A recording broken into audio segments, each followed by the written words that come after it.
It is indeed my pleasure. It is my pleasure to be talking to so many students on this occasion of Coronation 12, organized by the Social Sciences Club of IBA. It is my pleasure to be talking to students where I see students from all over Pakistan, where I see the gender balance tilted in favor of girls rather than boys, which is very good. It's a good sign that women of Pakistan are emerging and coming forward. Well, I thought, may I start by saying it is my pleasure because first of all I am speaking to students at IBA and from all over the country, of course. IBA being an institute of great repute since the 50s. And secondly, it is my pleasure because I am talking to a young crowd, and I have always believed that the future leadership, the youth are the future leaders of the country. Therefore, it is my pleasure. And since I am talking to the future leaders of Pakistan, I thought that I must speak on issues, and you as future leaders of Pakistan must understand international, regional and domestic issues in their correct perspective.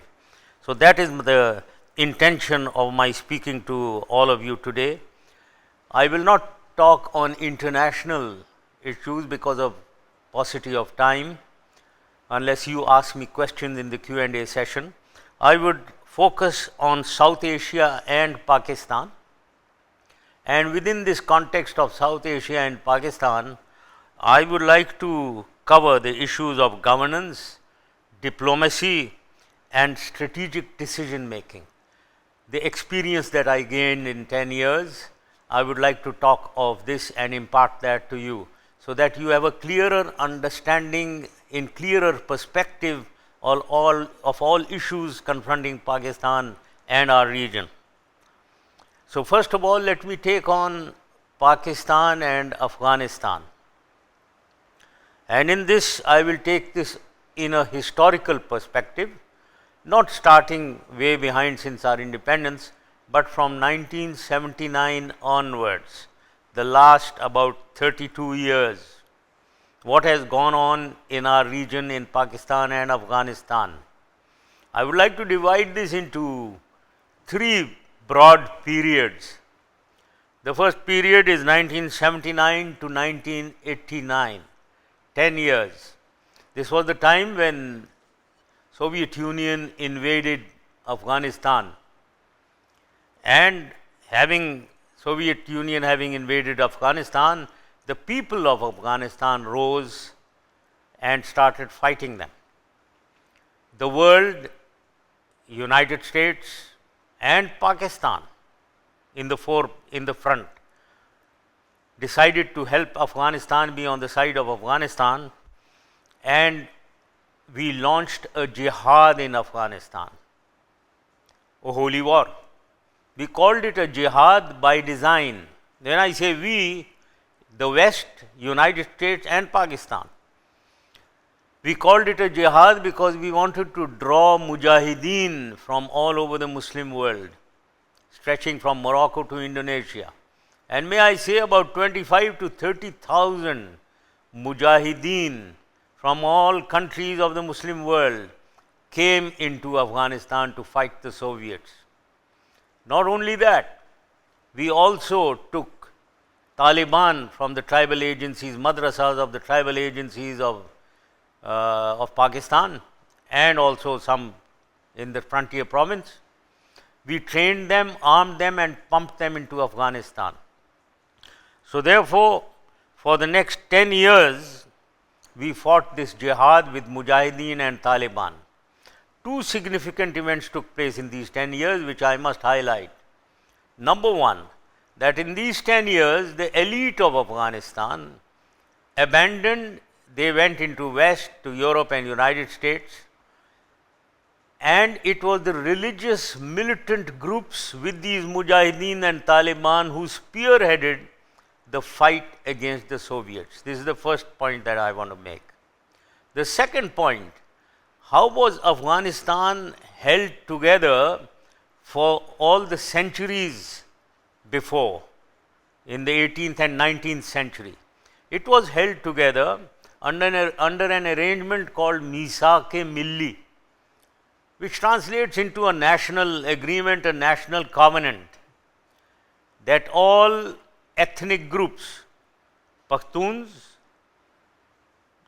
Tajiks, Uzbeks, Hazaras, will stay together under the sovereignty of the king. So they accepted the king as the sovereign and decided to stay together. When the Soviets came, in fact a little before that, through Soviet machinations, the king was deposed. And therefore that glue which held them together, that Misake Milli, was no more.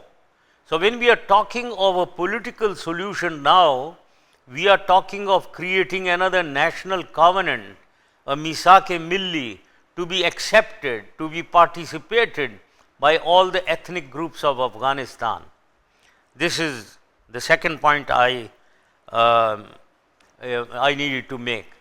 Another point that I want to make, which is very pertinent from Pakistan's point of view, a lot of people have a misperception that Pakistan in 1979 went into Afghanistan at the behest of United States. This is absolutely wrong. We went there in our own interest.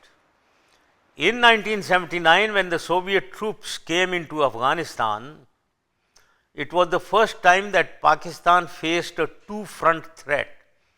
Our armed forces were all oriented towards the east, with a threat from the east.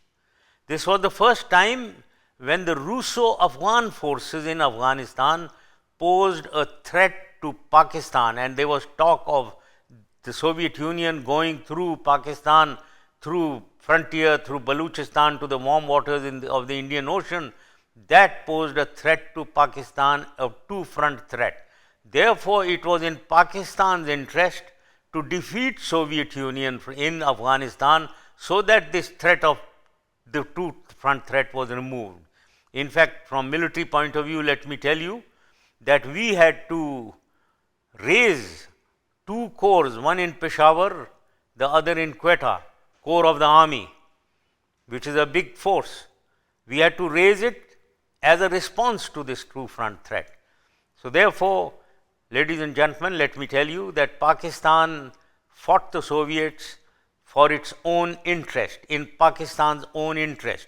It also happened to be in the interest of United States and the West, whose strategy was to contain Soviet expansion.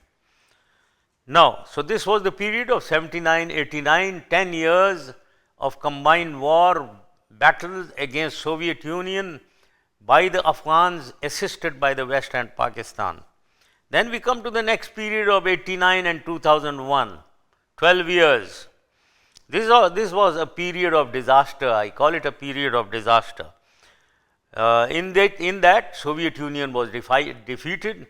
We won a victory for the Afghans. But then the West and United States decided to abandon Afghanistan. And they abandoned Afghanistan, as a result of which in Afghanistan there was warlordism. Every tribe, every ethnic group fighting against each other, devastating and ravaging Afghanistan. In this, then the Al-Qaeda emerged, the Mujahideen, the 25,000, 30,000 Mujahideen who came into Afghanistan, who were brought into Afghanistan, coalesced and became Al-Qaeda. And then in 1996, the Taliban emerged in Afghanistan.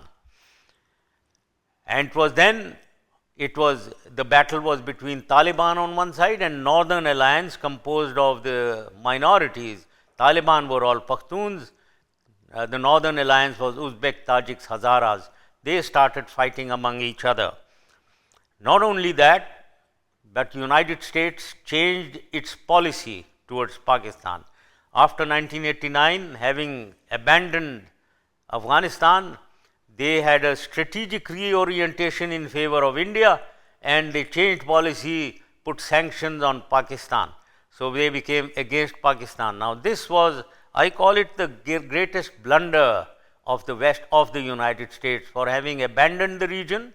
No resettlement of the Mujahideen brought there, no resettlement, and therefore they coalesced into Al-Qaeda.